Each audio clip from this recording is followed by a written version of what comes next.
நன்றி சொல்கிறோம். என்னுடைய விண்ணப்பங்களை வேண்டுதலையும் கர்த்தரை கேட்டு ஆகவே நீ செவி கொடுத்து மாத்திரமல்ல இது பதில் செய்து எல்லாம் இருப்பதற்காக சொல்கிறோம். உண்மையை அலுவலகத்தை நாங்கள் உங்களுடைய கேட்கிறோம். வேத வார்த்தையை தியானிக்கிறோம். அதை உதவி செய்யும். நாங்கள் உங்களுடைய வேத வசனங்களை புரிந்து கொள்ள அதை எங்களுடைய வாழ்க்கையை செயல்படுத்த அவருடைய உள்ளத்தில் வைத்து நாங்கள் அதை நடக்கும்படி அப்படிப்பட்ட எல்லாவற்றுக்கும் மேலாக ஆண்டவரே இதோ நாங்கள் உங்களுக்கு பயங்கர பயம் இன்னதே என்பதை அறிந்து கொண்டு இதோ நாங்கள் நாளும் உன்னுடைய திருசமூகத்தை உண்மை நாங்கள் உண்மையான இதயத்தோடு செயல்படி இப்பொழுது உங்களுடைய வார்த்தை எங்களுடைய இதயத்தில் எழுப்புதலை துணிவு கருணையாக இயேசு கிறிஸ்துவின் ஜெபிக்கிறோம் என்று மனதிலாகவே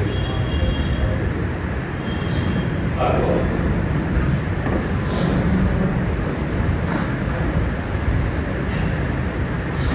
இன்றைக்கு என்னோட கூட உபாகமம் 6ஆம் அதிகாரத்தை படிக்கிற உபாகமம் 6.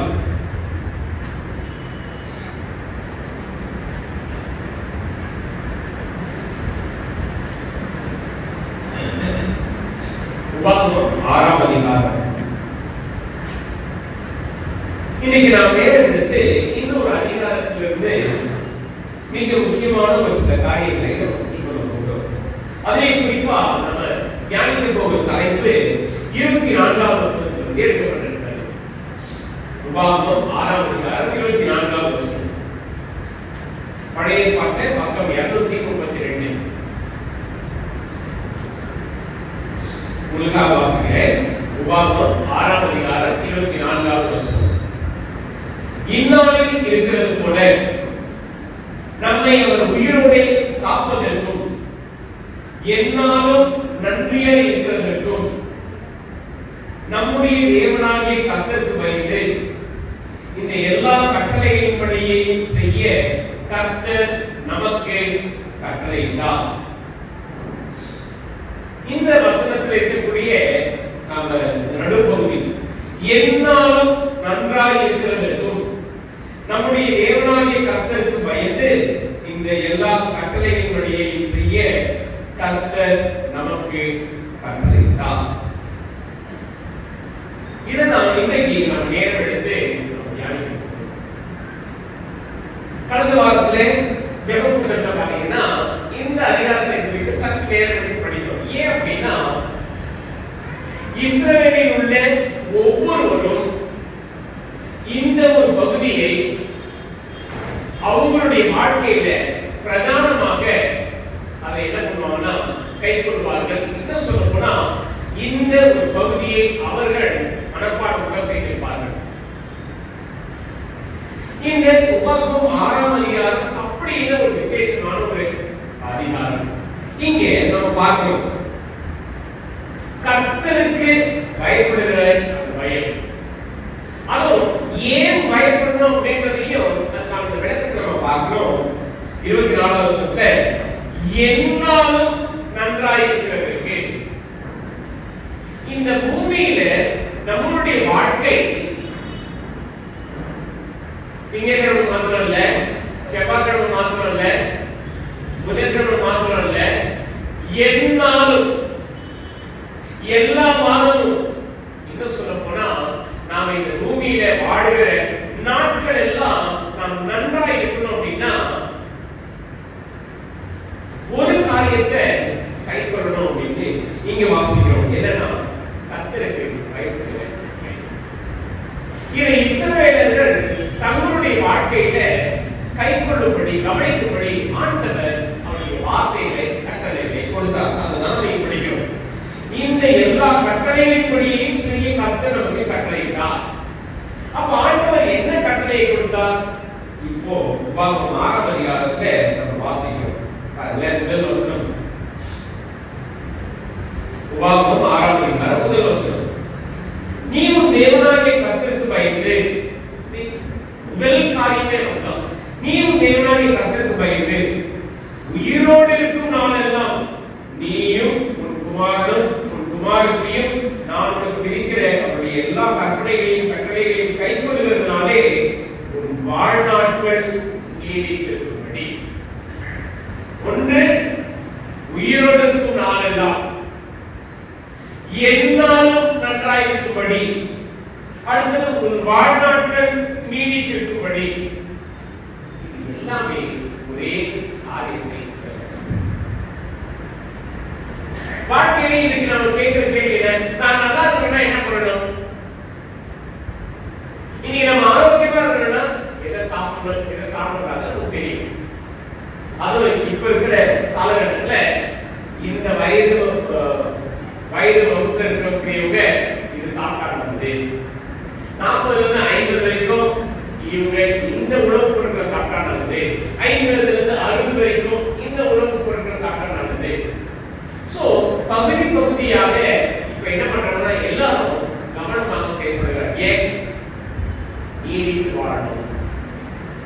நாம வந்து என்ன சொல்லுவோம், ஐயோ இளம் வாலிப பருவத்துல நான் நிறைய வருஷம் வாழணும், குடும்பம் பிள்ளைகளாக இருப்பாடு, ஐயோ பிள்ளைகளை பாதுகாக்கணும், பிள்ளைகளை நடத்தணும், பிள்ளைகளை வளர்க்கணும், அவங்க வளர்க்கணும், அவங்களுக்கு நல்ல ஒரு நிலையை கொண்டு வரணும், நான் நல்லா இருக்கணும்.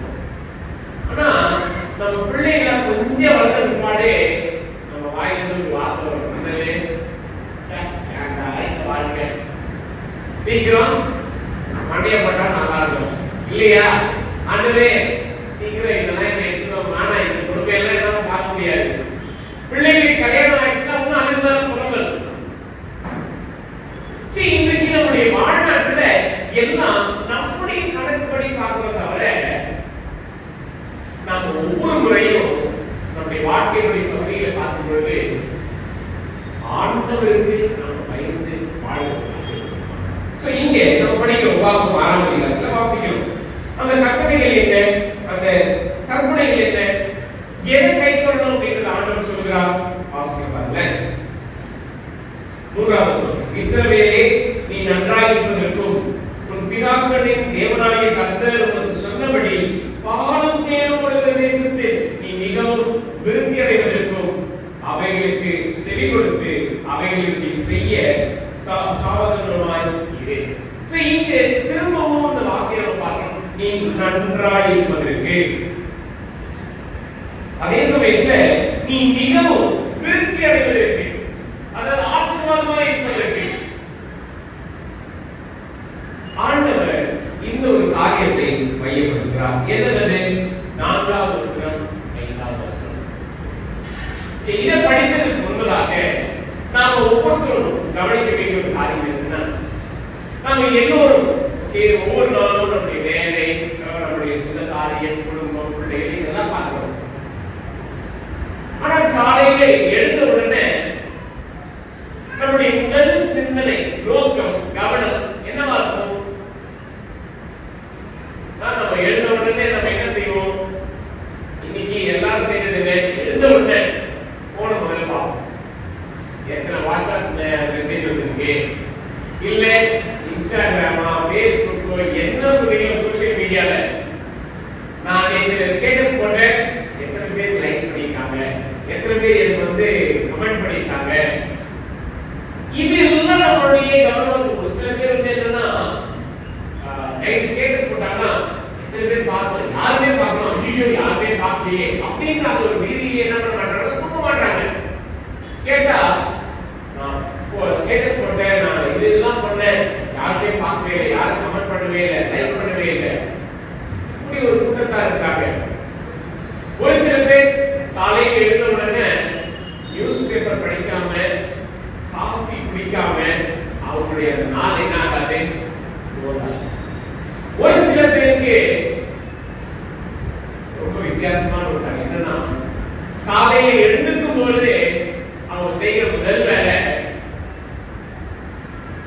இந்த ஒரு நாள் முந்தின நாள் போல இருக்கக்கூடாது, இந்த ஒரு நாள் நல்லா இருக்கணும், இந்த ஒரு நாள் நல்லா அமையணும். இன்னைக்கு நம்ம எல்லோருடைய எண்ணமும் நோக்கமும் கவனமும் வித்தியாசமா இருக்கு. ஒரு சில பேருடைய என்ன எழுதுமே, ஐயோ இவ்வளவு வேலை இருக்கு, இதெல்லாம் செய்யறதுலாம் முன்னாடி முடிச்சிடணும், இல்லைன்னா ஆபீஸ்ல நமக்கு பிரச்சனை, இல்லைன்னா நம்மளுடைய வேலையை முடிக்கணும்னா நம்ம வந்து திட்டுவாங்க. இந்த எண்ணத்தோட பார்க்கும்போதுதான் நம்ம எழுதிருக்கோம்.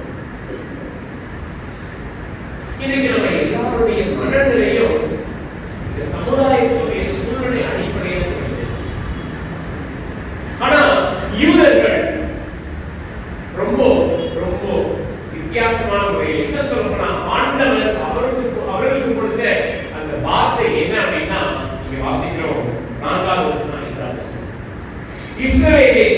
கேள், நம்முடைய தேவனாகிய கர்த்தர் ஒருவரே கர்த்தர். நீ உன் தேவனாகிய கர்த்தரிடத்தில் உன் முழு இதயத்தோடும் உன் முழு ஆத்மாவோடும் உன் முழு பலத்தோடும் அன்பு கூறுவாயாக. இதுதான் ஆண்டவர் இஸ்ரவேல் மக்களுக்கு கொடுத்த கட்டளை. யூதர்கள், இஸ்ரவேலர்கள் ஒவ்வொருவரும் காலையில் எழுந்தவுடனே இந்த 2 வசனங்களை தான் இசை பண்ணுவாங்க, அதாவது சொல்லுவாங்க. இது யூதர்கள் என்ன சொல்லுவாங்கன்னா ஷெமா என்று சொல்வார்கள். நீங்க ஜெபக்கூடத்துல வந்தீங்கன்னா இதை குறித்து நாம இந்த வாரம் படிக்கணும். ஷெமா அதாவது யூதர்களுடைய விசுவாச அறிக்கை. என்ன அறிக்கை? ஒன்று, கர்த்தர் தான் ஒரே ஆண்டவர், அவர்தான், அவரை தவிர்த்து வேற யாரும் கிடையாது. இரண்டாவது, ஒரு முழு இதயத்தோட, ஒரு முழு ஆத்மாவோட, ஒரு முழு பலத்தோட ஆண்டவரை நேசிக்கிறது. இத ஒவ்வொரு யூதனும் வாழ்க்கை, அதாவது ஒவ்வொரு நாள்ல 3 முறை அதை என்ன பண்ணுவாங்க, ரிசைட் பண்ணுவாங்க. ஒன்று காலையில, மற்றொன்று மாலையில, அதுக்கப்புறம் தூங்க போறதுக்கு முன்னாடி இந்த வசனங்களை சொல்லுவாங்க. ஒவ்வொரு யூதனும் கைக்கொள்ளுகிற ஒரு காரியம். இன்னைக்கு நாம எழுந்த உடனே சொல்றது என்ன? குட் மார்னிங் சொல்லுவோம், அப்படி இல்லைன்னா நம்ம வாட்ஸ்அப்ல வந்து மெசேஜ் அனுப்புவோம். பலவிதமான காரியங்கள் நம்மளுடைய எண்ணமும் சிந்தனைக்கப்படுகிறது. ஆனா யூதர்களுக்கு மிக முக்கியமான, மிக நேர்த்தியாக அவருடைய வாழ்க்கையை மையப்படுத்துகிற ஒரு காரியம் என்ன அப்படின்னு பார்த்தீங்கன்னா, உபாகமம் 6ஆம் அதிகாரம் 4ஆவது வசனம். இது ஒவ்வொரு யூதனும் எழுந்த உடனே அவர் சொல்லுகிற முதல் ஜெபம் வார்த்தை இதுதான். இஸ்ரவேலே கேள், நம்முடைய தேவனாகிய கர்த்தர் ஒருவரே கர்த்தர். நீ உன் முழு இதயத்தோடும் உன் முழு ஆத்மாவோடும் உன் முழு பலத்தோடும் கர்த்தரிடத்தில் அன்பு கூறுவாயாக. இது ஆண்டவர் இஸ்ரவேல் ஜனங்களுக்கு கொடுத்த பிரதான கட்டளை. இது அவர்கள் ஒவ்வொரு நாளும் தவறாமல் சொல்வாங்க. ஒவ்வொரு நாளும் தவறாமல் இந்த வார்த்தையின்படி அவர்கள் செயல்படணும்னு அவங்க முயற்சிக்கிறாங்க. இது ஆண்டவர் இஸ்ரவேல் மக்களுக்கு. சரி, ஏன் இதை சொல்லணும்? எதுக்காக இதை சொல்லணும்? நம்ம நிறைய பேர் வந்து நம்மளுடைய நண்பர்களுக்கு நம்ம என்ன பண்ணுவோம், காலையில் எழுந்த உடனே செய்தியை அனுப்புவோம். ஓகே, இவங்களுக்கு இந்த செய்தி அனுப்பணும், இவங்களுக்கு இந்த செய்தி அனுப்பணும், நமக்கு தெரிந்து வைக்கணும். ஏன் தெரியப்படுத்துறோம்? என்னுடைய நண்பன், என்னுடைய உறவு, என்னுடைய மந்தம் அப்படின்ற அந்த ஒரு எண்ணத்தோட விஷயத்தோட உறவை வளர்க்கணும். அந்த உறவை நிலைத்திருக்கணும். அந்த உறவை இன்னும் பலப்படுத்தணும்.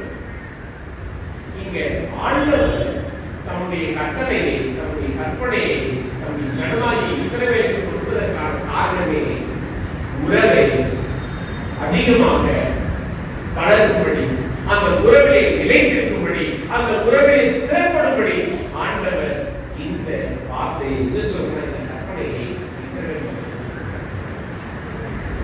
அதுவும் இவர்கள் நன்றாயிருப்பதற்கு, நீடித்து வாழ்வதற்கு, அதுக்கப்புறம் இவங்களுடைய வாழ்நாட்கள் எல்லாம் இவர்கள் நிச்சயமாக ஆசீர்வாதத்தை காணும்படி ஆண்டவர் இந்த கற்பனை.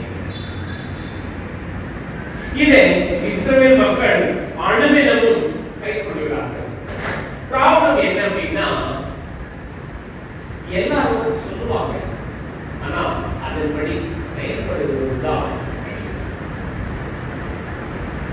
இன்றைக்கும் நம்முடைய வாழ்க்கையில நாம கவனிக்க வேண்டிய ஒரு காரியம், காலையில் எழுந்த உடனே நம்முடைய நோக்கம், கவனம் யாருக்கு இருக்கு? காலையில் எழுந்த உடனே நம்முடைய சிந்தை யாரை நோக்கி இருக்கு? நம்முடைய குடும்பத்தையா, நம்முடைய பிள்ளைகளையா, இல்ல நம்முடைய பிரச்சனைகளையா, இல்ல நம்முடைய தேவைகளையா?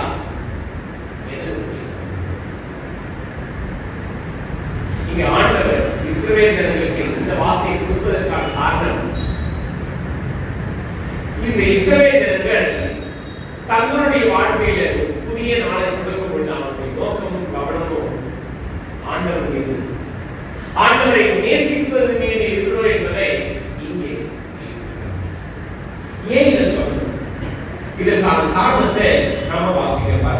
உபாகமம் 6ஆம் அதிகாரம் 10வது வசனத்திலிருந்து ஆண்டவர் இஸ்ரவேல் மக்களுக்கு கொடுத்த ஒரு வாக்குத்தத்தம் என்ன? அது என்ன சொல்ல போனா முற்பிதாக்களுக்கு ஆபிரகாம், ஈசாக்கு, யாக்கோபு இவர்களுக்கு கொடுத்த வாக்குத்தத்தம் என்ன? பாலும் தேனும் உள்ள ஒரு தேசத்தை நான் உங்களுக்கு கொடுப்பேன்.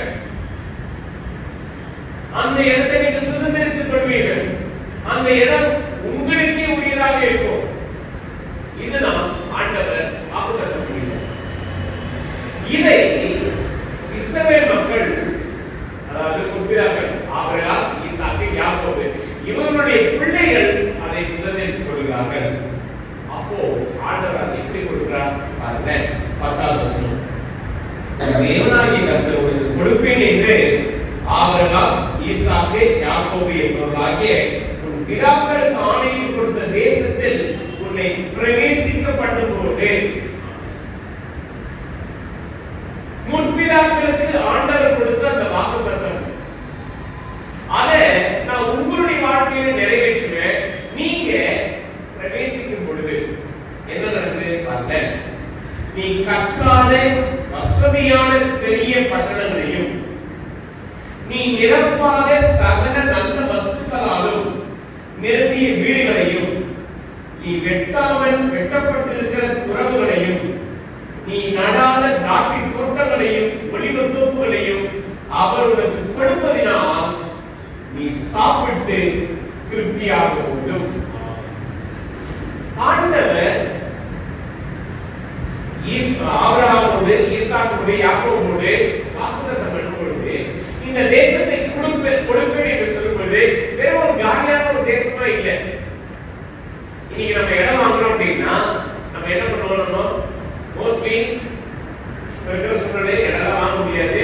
அதான் கட்டளையெல்லாம் வாங்குறது ரொம்ப கஷ்டம். ஆனா நமக்கு ஒரு இடம் கிடைக்குது அப்படின்னா வாங்குறோம் அப்படின்னா அது நல்ல இடமா, ஓகே, அந்த இடத்துல எப்படி நம்ம கட்ட முடியும், இதெல்லாம் நம்ம பார்ப்போம். அந்த இடம் வந்து சரியான இடத்தில் இருக்கிறதா, அரசாங்க பதிவுல அது எல்லாமே ஒழுங்குக்கிரமா இருக்கிறதா, எல்லாவற்றையும் நம்ம கவனித்து பார்ப்போம். கட்டுவது எப்படி கட்டணும், அது எந்த அளவுக்கு ரொம்ப ஆழமான அஸ்திவாரம் போடுறது, அதுக்கப்புறம் என்னென்ன கலர் பெயிண்ட் பண்ணணும், என்னென்ன சிறப்பம்சங்கள் வச்சிருக்கணும், எல்லாவற்றையும் நம்ம வந்து என்ன பண்ணுவோம், திட்டம் போட்டு செய்யணும். ஆனா இங்க ஆண்டவர் இஸ்ரவேல் மக்களுக்கு கானான் தேசத்தை கொடுக்கும் பொழுது இந்த ஜனங்கள் ஒரு வேலையை செய்யல. அங்க போய் வீடு கட்டவோ இல்ல நிலங்களை வந்து அவங்க எடுத்து உடைக்கவோ நாட்டவோ எதுவுமே இல்லை. ஆண்டவர் எல்லாத்தையும் செய்கிறார். பாருங்க, நீ கட்டாத வசதியான பெரிய பட்டணங்கள், அதாவது கிராம பகுதியெல்லாம் ஆண்டவர் இஸ்ரவேல் மக்களுக்கு கொடுக்கல, மெயின் சிட்டி பட்டணத்தை கொடுத்திருக்கிறார், பெரிய பட்டணம். அடுத்தது, நீ நிரப்பாத சகல நல்ல வஸ்துக்களாலும் நிரம்பிய வீடுகளை. இன்னைக்கு நம்ம வீட்டுக்கு தேவையான பொருட்கள் என்னன்றது நமக்கு நல்லாவே தெரியும். அதெல்லாம் நான் யாருமே வாங்கல. ஆண்டவரே எப்படி தெரியுமா, அதாவது வீட்டுக்கு போறாங்கன்னா ஓகே உங்களுக்கு எல்லா விதமான எல்லா நன்மைகளையும் கொடுத்தாங்க போல ஆண்டவர் வச்சிருக்கிறார். வீட்டுக்கு தேவையான எல்லா வசதிகளையும் ஆண்டவர் இஸ்ரவேல் மக்கள் செய்து கொடுத்திருக்கிறார். அடுத்த வாசிங்க பாருங்க, நீ வெட்டப்பட்டிருக்கிற துறவுகளை, அதாவது தண்ணீர் வசதியை ஆண்டவர் ஏற்படுத்தி கொடுத்திருக்கிறார். அடுத்து நீ நடாத திராட்சை தோட்டங்களையும் ஒலிவ தோப்புகளையும் அவங்களுடைய அன்றாட தேவைக்கு வியாபாரத்துக்கு ஆண்டவர் எல்லாவற்றையும் ஏற்படுத்தி கொடுத்திருக்கிறார். நீ அந்த தேசத்துல நல்லா இருக்க, நீ அந்த தேசத்துல நீதிக்கு இருக்கணும், நீ அந்த தேசத்துல திருப்தி ஆயிருக்கணும். இதுதான் ஆண்டவருடைய ஆசீர்வாதம். இப்படிப்பட்ட ஆசீர்வாதத்தை ஆண்டவர் இஸ்ரவேல் மக்களுக்கு கொடுத்தார். கொடுத்தது மாத்திரமல்ல, இதோடு ஒரு மிக முக்கியமான காரியத்தை சொல்கிறார். என்னது? 12வது வசனம், நீ அடிமைப்பட்டிருந்த வீடாகி எகிப்து தேசத்திலிருந்து உன்னை புறப்பட பண்ணின கர்த்தரை மறவாதபடிக்கு. இன்னைக்கு பெரிய ப்ராப்ளமே இதுதான். நம்ம தேவைகளுக்காக, நம்முடைய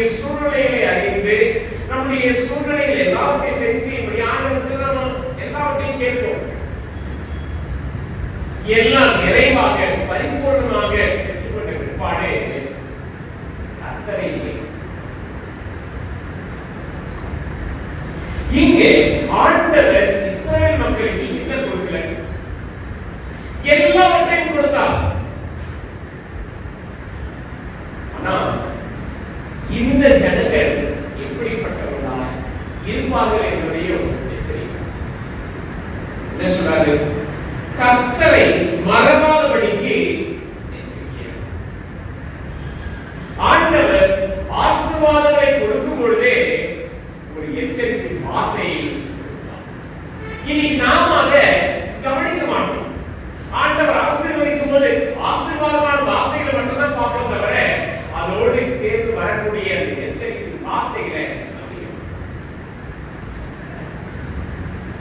எல்லாவற்றையும் நான் உங்களுக்கு கொடுப்பேன், எல்லாவற்றையும் நான் உங்களை ஆசீர்வதிப்பேன்.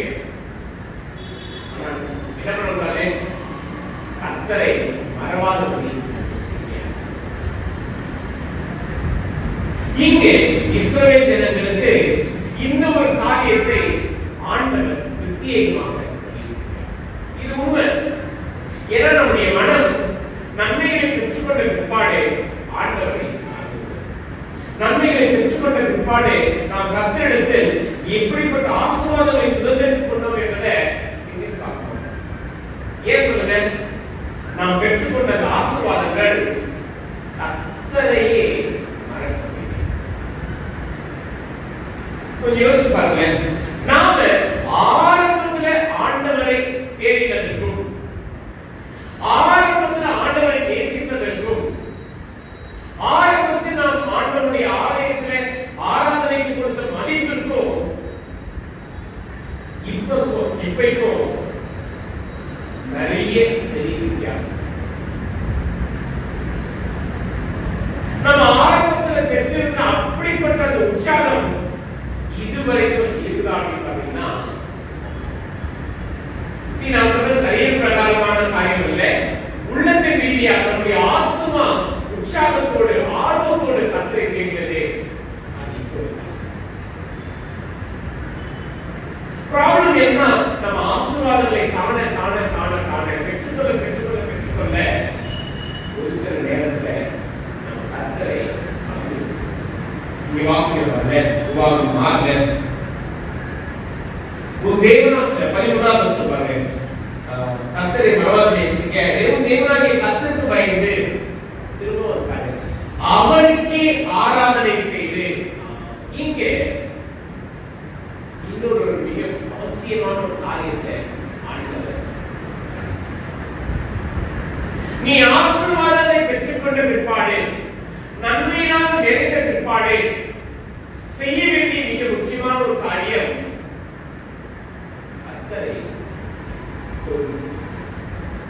கர்த்தருக்கு ஆராதனை செய்வது. நாம் கர்த்தருக்கு பயப்படுகிற பயத்தோடு இருப்போம் என்றால் ஆண்டவர் இந்த ஆசீர்வாதத்தை நமக்கு கொடுப்பார். பெற்றுக்கொண்ட அந்த ஆசீர்வாதம், பெற்றுக்கொண்ட நன்மைகளை அறிந்து உணர்ந்து இப்போ பயத்தோடு கர்த்தரை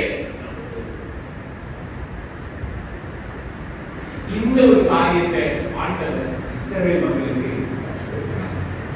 ஏன்னா எல்லா விதமான நன்மைகளை பெற்றுக்கொண்ட பிற்பாடு நம்முடைய உள்ளம் எதனால நிறைந்திருக்கணும்னா கர்த்தரை ஆராதிப்பது, கர்த்தருக்கு நன்றி செலுத்துவதில் நம்முடைய உள்ளம் நிறைந்திருக்கும்.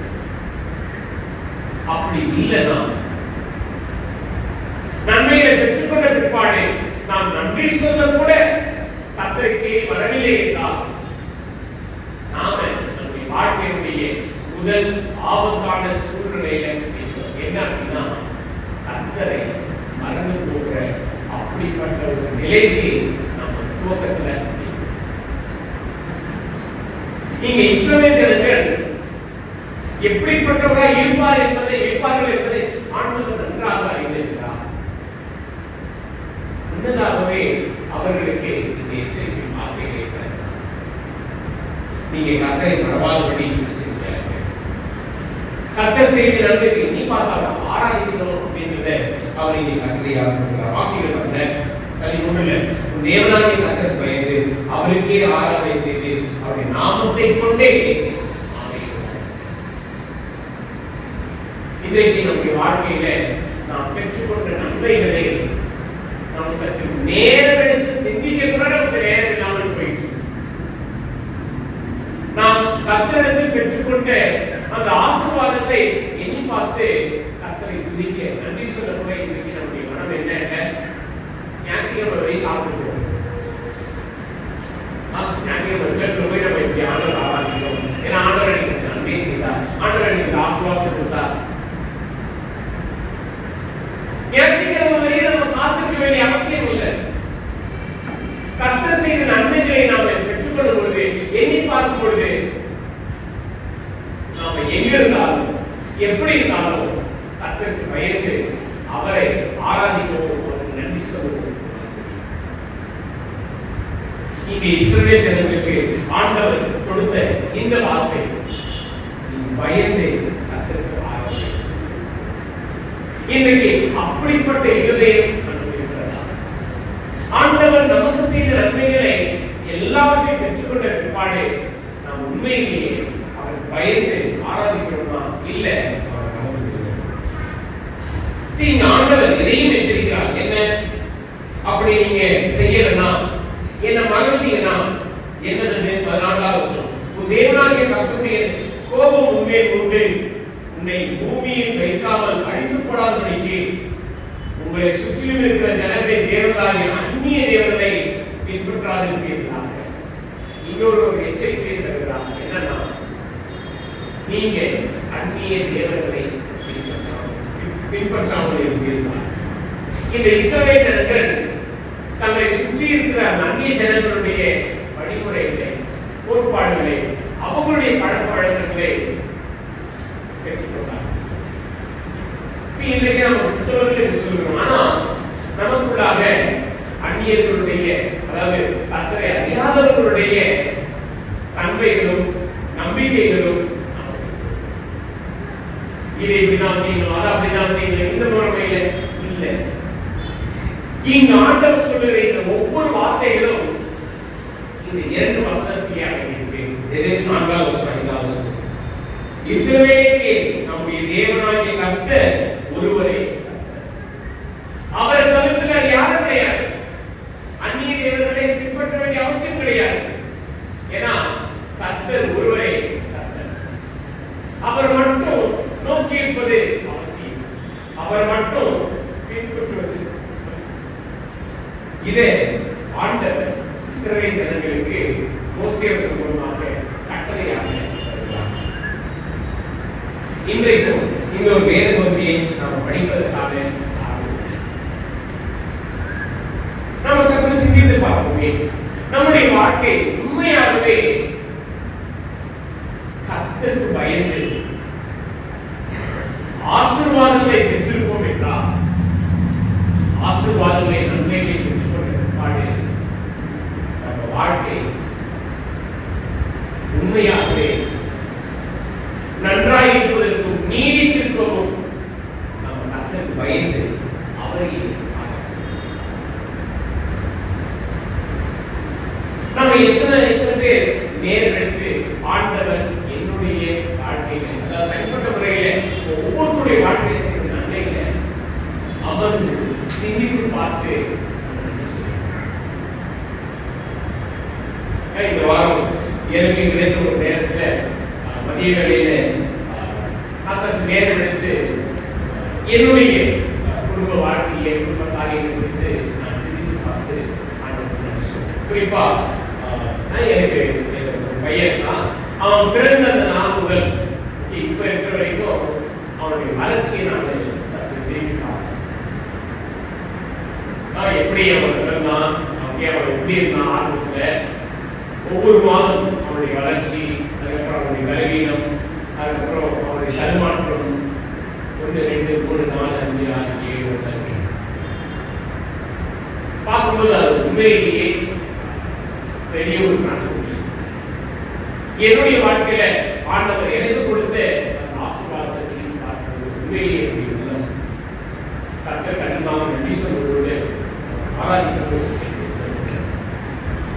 இப்படி நம்முடைய வாழ்க்கையில ஒவ்வொருவருக்கும் ஒவ்வொரு விதமான ஆழமான அசைக்க முடியாத ஆண்டவர் கொடுத்த தருணங்கள் ஆசீர்வாதம். நம்ம நேரம் எடுத்து அதை சிந்தித்து கவனித்து நம்முடைய ஆசீர்வாதத்தை நாம தியானிக்கும் பொழுது நாம் கர்த்தருக்கு பயம், அதே வேளையில அவர் ஆராதிக்கக்கூடிய நம்முடைய இருதயமும் நம்முடைய வாழ்க்கையில அது தூண்டுதலாக அதை நாம் பார்க்க முடியும். ஏன்னா இன்றைக்கு நாம் நிறைய பேர் நேரம் எடுத்து கர்த்தருக்கு பயப்படுகிற அந்த பயத்தை கற்றுக்கொள்ளும்படி உருவாக்கிக் கொள்ளும்படி இங்கே ஆண்டவர் இஸ்ரவேல் ஜனங்களுக்கு இந்த ஒரு காரியத்தை வலியுறுத்துகிறார் என்றால் அதனுடைய அவசியத்தை நம்ம பார்க்கிறோம். ஏன்னா இந்த உபாகமம் 6ஆம் அதிகாரத்துல கர்த்தருக்கு பயப்படுகிற அந்த பயத்தை குறித்து அதிகமாக வலியுறுத்தப்பட்டிருக்கிறது. வாசிக்கிறாங்க இங்கே முதல் வசனம், நீ உன் தேவனாகிய கர்த்தருக்கு பயந்து. முதல் காரியம். அடுத்து நீங்க 13ஆம் வசனம், உன் தேவனாகிய கர்த்தருக்கு பயந்து.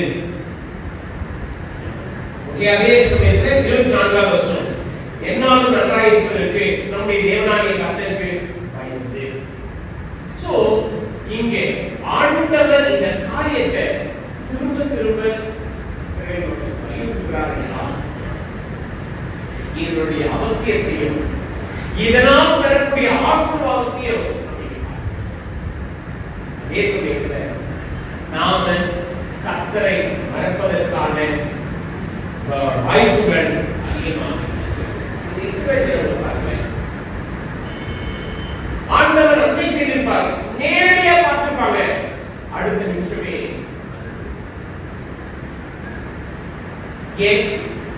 எப்போ அவருடைய தேவைகள் சந்திக்கப்படலையோ நம்ம வாழ்க்கையிலையும் நான் உங்களை நம்பி இருக்கேன், எனக்கு இந்த பிரச்சனை, எனக்கு இந்த போராட்டம், எனக்கு இந்த குறைவு, எனக்கு இவ்வளவு விட வேணும், இந்த ஒரு கஷ்டம். நாம் கேள்வியை எழுப்பும் போதே நம்முடைய உள்ளம் பாதி அவிசுவாசத்துல நம்பிக்கை இல்லாத, ஆண்டவரின் நம்பிக்கை இல்லாமல் நாம நன்மைகளை எண்ணி பார்த்து பெற்றுக்கொண்ட ஆசீர்வாதத்தை சிந்தித்து கர்த்தரை நினைத்து இன்றைக்கும் இதை நம்ம படிக்கிற ஒரு காரியத்தை தான் கர்த்தரை மறவாதபடி நாம எத்தனை வருஷம் கிறிஸ்தவர்களாக இருக்கிறோம் என்பது ஆனா நமக்கு முன்பதாக பெரிய ஒரு ஆபத்தான சூழ்நிலை என்னன்னா கர்த்தரை நம்மை ரட்சித்த நம்முடைய ஆண்டவரை நாம் நினைக்காமல் போவது, நம்மை ரட்சித்த நம்முடைய ஆண்டவரை நாம் தேடாமல் போவது. இப்படிப்பட்ட ஒரு சூழ்நிலை வருமா? இப்படிப்பட்ட பலவீனங்கள் வருமா? வரும். இப்படிப்பட்ட போராட்டங்கள் வருமா? நிச்சயமா வரும். ஆண்டவர் அனுமதிப்பாரா? அனுமதிப்பார். இதை நாம கற்றுக்கொள்ள வேண்டிய ஒரு காரியம். ஆசீர்வாதங்களை பெற்றுக்கொண்ட நாம் பிரச்சனைகளை போராட்டங்களை பெற்றுக்கொள்ளும் பொழுது, கடந்து வரும் பொழுது அந்த ஆண்டவரை நாம் மறவாமல் உறுதியாக அவரை பிடித்திருப்போம் என்றால், அவருக்கு பயந்து நாம் வாழ்வோம் என்றால் அதனுடைய ஆசீர்வாதம் இது நமக்கு மாத்திரமல்ல, நம்முடைய பிள்ளைகளுடைய வாழ்க்கையிலேயோ இது அழியாத ஒரு ஆசீர்வாதமாக இருக்கும். பாருங்க, அதையும் ஆண்டவர் சொல்கிறார் இங்கே 6ஆம் வசனம், 7ஆம் வசனம், உபாகமம் 6ஆம் அதிகாரம் 7ஆம் வசனம். இந்த வார்த்தையை உங்களுடைய பிள்ளைகளுக்கு சொல்லி என்று சொல்கிறார். ஏதாவது நீ அவைகளை உன் பிள்ளைகளுக்கு கருத்தாய் போதித்து, நீ உன் வீட்டில் உட்கார்ந்து இருக்கிற போதும், வழியில் நடக்கிற போதும், படுத்துக் கொள்கிற போதும், எழுந்திருக்கிற போதும் அவைகளை குறித்து நம்முடைய பிள்ளைகளுக்கு நம்ம சொல்றது, அப்பா இந்த டிவியை இந்த இஎம்ஐல கொடுத்து வாங்க, அப்பா இந்த ஃபிஃப்டி வந்து இந்த கிஃப்ட் வருது, அவங்க இது கொடுத்தாங்க அதனால இந்த ஃபுட் வாங்கணும். இன்றைக்கு நம்முடைய பிள்ளைகளுக்கு என்ன சொல்லி கொடுக்கிறோம்? பிரகாரமான காரியங்கள். நீ படிச்சு பெரியவா என்ன பண்ணணும்?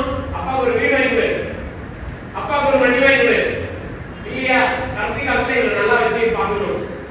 அதை இப்பயே சொன்னா நம்ம பிள்ளைகளை வந்து என்ன பண்ணுவாங்க, பார்த்துவாங்க. இல்லைன்னா அவ்வளோதான் நம்மளை வந்து மேலே விட்டுருவாங்க. இன்றைக்கு நம்முடைய பிள்ளைகளுக்கு நாம் கற்றுக் கொடுப்பது எல்லாமே உலக பிரகாரமான காரியம். நீ படிச்சு இதை ஆகணும், நீ படிச்சு இதை செய்யணும். இது வந்து தப்பு கிடையாது. ஆனா நாம உலக பிரகாரமான காரியங்களுக்கு கொடுக்கிற முக்கியத்துவம் கர்த்தருடைய காரியத்திலே ஏன்? நம்முடைய பிள்ளைகளுக்கு நம்ம உண்மையாகவே நேரம் எடுத்து ஆண்டவருடைய வார்த்தைகளை கற்றுக் கொடுக்கிறார் கிடையாது. இங்க ஆண்டவர் சொன்ன வார்த்தையிலே பிள்ளைகளுக்கு கருத்தாலை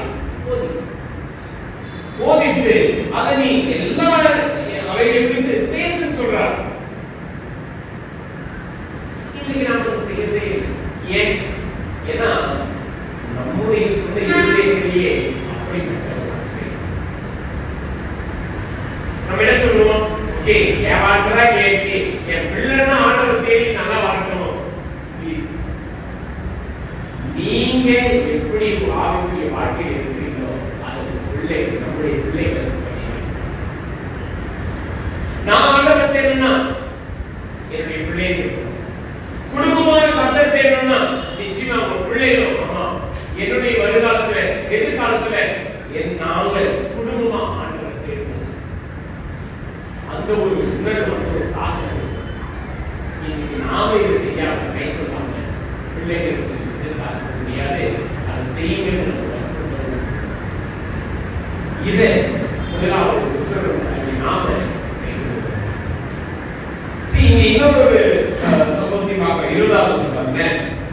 நாளைக்கு உன் புத்திரன் நம்முடைய தேவனாகிய கர்த்தர் உங்களுக்கு கட்டளையிட்ட இந்த சாட்சிகள் கட்டளை நியாயங்களும் என்ன என்று உங்களிடத்தில் கேட்டால், ஓகே ஆரம்பத்தில் தெரியாது, வளர்ந்த பிற்பாடு ஓகே தேவனாகிய கர்த்தர் என்ன கட்டளை என்ன நியாயங்களை கொடுத்தார் என்றால் அதை நிச்சயமா கற்றுக் கொடுப்பதற்கு இருக்கணும். அப்ப 20வது சொல்றாங்க, நீ உன் புத்திரனை நோக்கி, நாங்கள் எகிப்திலே பார்வோனுக்கு அடிமைகளாக இருந்தோம், கர்த்தர் பலத்த கையினாலே எங்களை எகிப்திலிருந்து புறப்பட பண்ணினார். உன் பிள்ளை கேட்டா நீ சொல்ல வேண்டிய காரியம் என்ன? என்ன சொல்ற?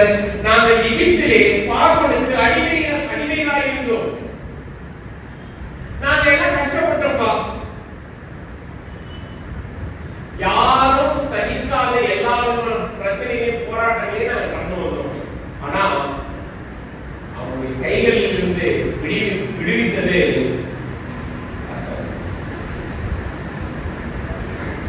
நம்முடைய பாவ வாழ்க்கை குறித்து நம்ம பிள்ளைகிட்ட சொல்லவே மாட்டோம். என் பிள்ளைக்கு நான் மட்டும்தான் ஹீரோவா இருக்கணும், என்னுடைய மகளுக்கு நான் மட்டும்தான் ஒரு எடுத்துக்காட்டா இருக்கணும். ஆண்டவர் சொல்றாரு, உன்னுடைய பாவ வாழ்க்கை நீ யார் கடுமையா இருந்த, இந்த சூழ்நிலை எப்படி இருந்த, உன் பிள்ளைகளுக்கு அதை கற்றுக் கொடு. என்ன கற்றுக் கொடுக்கணும்? கர்த்தர் பலத்த கையினால் எங்களை எகிப்திலிருந்து புறப்பட பண்ணினார். ஆண்டவருடைய கரம் தான் அவர்களை. இன்னைக்கு நம்முடைய பிள்ளைகளுக்கு என்ன கற்றுக் கொடுக்கிறோம்? படி, அப்பதான் படிப்பாங்க. நல்லா சம்பாதி, அப்பதான் உனக்கு பேரு கௌரவம் கிடைக்கும். அப்பதான் எல்லாரும் முன்னாடியும் உன்னை வந்து புகழ்வா, அதாவது வேலையா பேச முடியும். நல்ல ஆடம்பரமான உடைகளையோ ஆடம்பரமான நகைகளை போடு, அப்பதான் சமுதாயத்தை உன்னை திரும்பி பார்ப்பாங்க. இன்றைக்கு பிள்ளைகளுக்கு கற்றுக் கொடுக்க வேண்டிய மிக அவசியமான மிக முக்கியமான சத்தியத்தை ஆண்டவர் நமக்கு காட்டின அந்த ரட்சிப்பை நம்ம பிள்ளைகளுக்கே இது உண்மை. நாம நம்முடைய ரட்சிப்பை குறித்து ஆண்டவர் எப்படி என்னை ரட்சித்தார் என்பதை குறித்து நம்முடைய பிள்ளைகளுக்கு நம்ம சொன்னாங்க. அதை என்ன சொல்லப்போனா நான்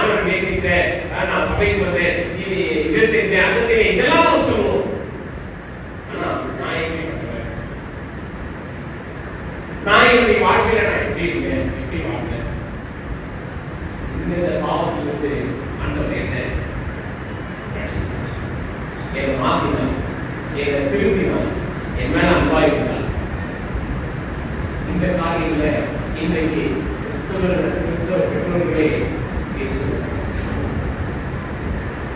ஆண்டவர் இந்த காரியத்தை இஸ்ரேல் மக்களுக்கு கற்றுக் கொடுக்கிறாருன்னா நல்ல ஒரு நல்ல ஒரு நம்முடைய பிள்ளைகளுக்கு இதை வாரம் என் பையனோட ஒரு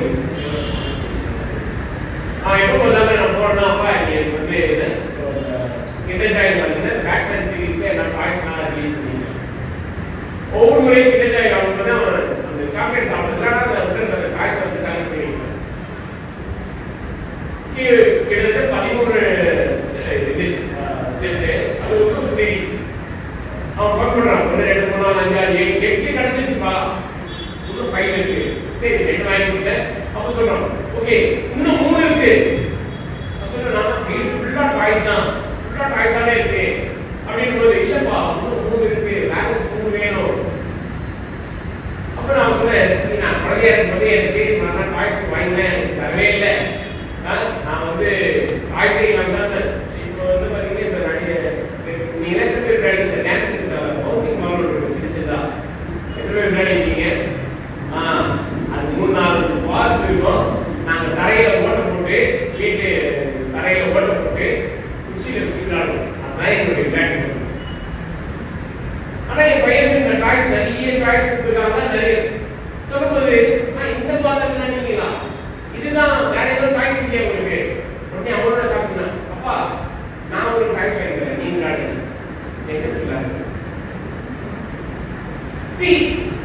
நம்மளுடைய கான்செப்ட் என்னன்னா ஓகே இயற்கை நம்ம வாங்கிக்கிறோம் செய்யறோம், அது இல்லை.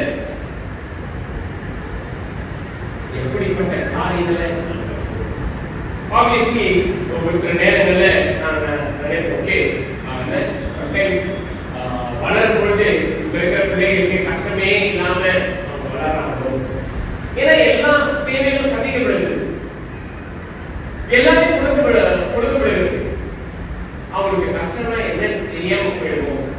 ஆனா அதே சமயத்துல இந்த சமுதாய ரீதியில வாழ்ற அந்த காரியம் குறித்து கற்றுக் கொடுப்பதை தவிர கர்த்தருக்கு பயப்படுகிற அந்த பயத்தை குறித்து கற்றுக் கொடுப்பது நாம கவனிக்க வேண்டியது. அதுவும் குறிப்பா பெற்றோர்களாக நம்ம கவனிக்க வேண்டியது, நாம நம்முடைய வாழ்க்கையில நம்முடைய பிள்ளைகளுக்கு எதை இம்பார்ட்டன் அவர்களுடைய வாழ்க்கையில பெருசா கருதுகிற சொத்தா அது என்ன? பணத்தையா? பணம்லாம் என்ன? அதே சமயத்துல நல்ல வீடையா, அந்தஸ்தையா, இல்ல நல்ல பெயரா, எதை கொடுக்கிற ஒரு ஆண்டவர் விரும்புகிறது, எதிர்பார்க்கிறது அவருடைய நாமத்தை அறிவது, அவருக்கு பயப்படுவது, அவருடைய ரட்சிப்பை அவர் சொல்லலாம். இதுதான் அவருடைய வாழ்க்கையை நீடித்து செய்யும். இதுதான் நம்முடைய வாழ்க்கையை நீடித்து செய்யும். நாம கவனிக்க வேண்டிய காரியம் இன்றைக்கும் நாம எச்சரிப்பின் வார்த்தையை கேட்டோம். அதே சமயத்துல நாம் செயல்பட வேண்டிய வார்த்தையை கேட்டோம். எச்சரிப்பின் வார்த்தை என்ன? நன்மைகளையும் ஆசீர்வாதங்களையும் பெற்றுக்கொள்ளும் பொழுது பெற்றுக்கொண்ட நிற்பாடு கர்த்தரை நினைத்து பார்க்கணும். அதே சமயத்தில் நாம் கைகொள்ள வேண்டிய காரியம் என்ன? நாம என்னாலும் நீடித்திருக்கும்படி, நன்றாயிருக்கும்படி, வளரும்படி, விருத்தி அடையும்படி நம்முடைய பிள்ளைகளுக்கு நாம சத்தியத்தை கற்றுக்கொள்ளும். ஏன்? இதை நம்முடைய இருதயத்தை நாம வளர்த்து கொள்வோம் என்றால் நிச்சயமா ஆண்டவருடைய நல்ல ஆசீர்வாதத்தை இன்றைக்கும் இந்த ஒரு சிந்தையோடு இந்த ஒரு தன்மையை நம்முடைய வாழ்க்கையில செயல்படுத்த இந்த ஒரு வாரம் ஓகே பிள்ளைகளுக்கு விடுமுறை நேரம் எடுத்து அட்லீஸ்ட் இந்த வாரத்தில் ஒரு நாள் பிள்ளைகளோடு நேரம் எடுத்து பேச உங்களுடைய ரட்சிப்பின் செய்தியை அவங்க கிட்ட ஷேர் பண்ணுங்க. ஓகே அவங்க உட்கார வச்சு 1 மணி நேரம் 2 மணி நேரம் இல்லை என்னுடைய பழைய வாழ்க்கை ஆனா ஆண்டவரை நேசி ஆண்டவர் என்ன அன்பு காட்டாரு, நான் இன்னைக்கு அந்த மிகுந்த அன்பை பெற்றுக்கொண்டதுனால தான் ஆலயத்துக்கு போறேன், அந்த மிகுந்த அன்பை பெற்றுக்கொண்டதுனால தான் ஆண்டவருடைய வார்த்தையை நான் தியானிக்கிறேன், ஜெபிக்கிறேன் அப்படின்றத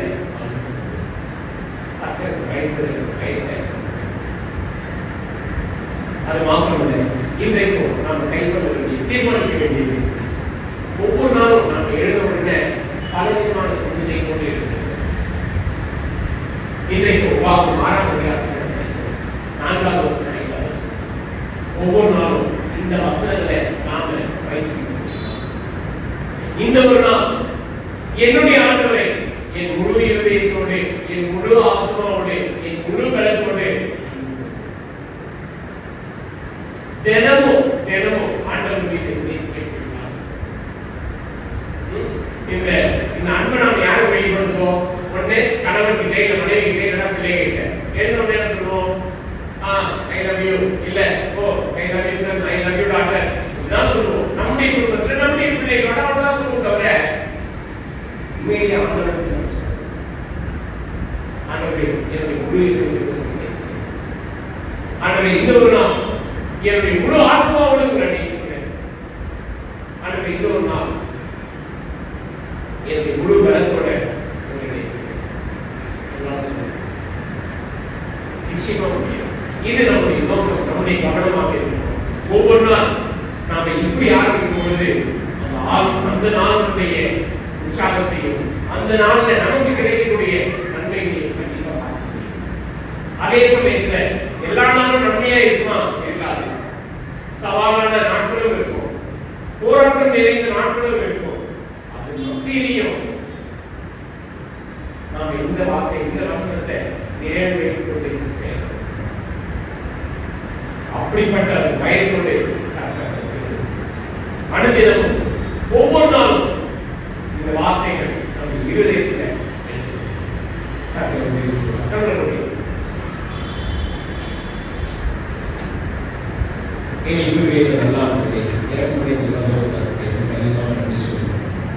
இன்றைக்கு நாம் வேற வார்த்தைகளை உருவாக்கம் 6ஆம் அதிகாரம் 4வது வசனம் 5வது வசனம். என்னுடைய வாழ்க்கையில ஆண்டவரிடம் ஒவ்வொரு நாளும் கைக்குள்ள வசனமாக இருக்கும்படி நீ எனக்கு அனுமதி செய்யும். ஆண்டவரே, நாம இதை ஒரு சில நாட்கள் செய்யணும், ஆனால் தொடர்ந்து செய்யக்கூடிய அப்படிப்பட்ட அந்த உணர்வை நம்ம தாக்கத்தை உண்டாடுது. நாம என்னுடைய முழு இதயத்தோடு உங்களை அதிகமாக நேசிக்க கற்றுக்கொண்டிருக்க செய்யும். இந்த வார்த்தைகளை என்னுடைய உள்ளத்தில் நாங்கள் உமக்கு வயதிருக்கும்படி இந்த வார்த்தைகள் எங்களுடைய வாழ்க்கையில செயலாக மாறும்படி நீங்கள் செய்யணும். நீங்கள் இந்த வேளையில் எங்களுடைய பழைய வாழ்க்கை நாங்கள் எப்படி எங்களுடைய பழைய வாழ்க்கையில நாங்கள் இருந்தோம், எப்படி ஜீவித்தோம், ஆண்டவராகிய இயேசுவானவருடைய அன்பை தேடி வந்தது, அவருடைய ரட்சிப்பை சந்தித்தது, இதை பிள்ளைகளுக்கு நாங்கள் கற்றுக் கொடுக்கக்கூடிய அப்படிப்பட்ட வளர்ந்தார். ஆகவே இதை நாங்கள் என்னால் பிரவாதங்கள் உமக்குள் நாங்கள் உறுதியாக நிலைத்திருக்க இயேசு கிறிஸ்துவிடம் ஜெபிக்கிறோம்.